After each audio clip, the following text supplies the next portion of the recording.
अस्सलामुअलैकुम दोस्तों, लें जनाब आज एक छोटी सी शॉर्ट वीडियो लेके हाज़िर हुए हैं।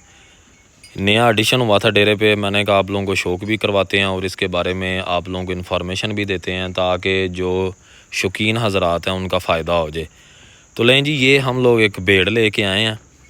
कजली भेड़ है, प्योर कजली भेड़, माशाल्लाह से बड़ी ही प्यारी और सेहतमंद भेड़ है। और इसके पीछे जो है वो एक बच्चा है, वो भी फ़ीमेल ही है।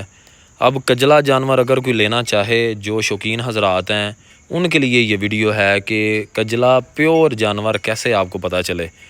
तो लें जी, भेड़ को आप लोगों ने देखा, 5 निशानियां होती हैं इसकी, वो आप लोगों के साथ शेयर करने लगा हूँ। भेड़ का आप लोग मुंह देखें तो 5 जगह पे काला रंग आप लोगों को नज़र आएगा। ये जो 5 पॉइंट हैं ये प्योर कजला जानवर होने की निशानी है। 2 आँखें हैं और 2 कान काली होनी चाहिए, आंखें भी, कान भी थोड़े से काले होने चाहिए और होंठ भी काले होने चाहिए, मुंह आगे से थोड़ा सा काला होना चाहिए। ये है प्योर कजला जानवर।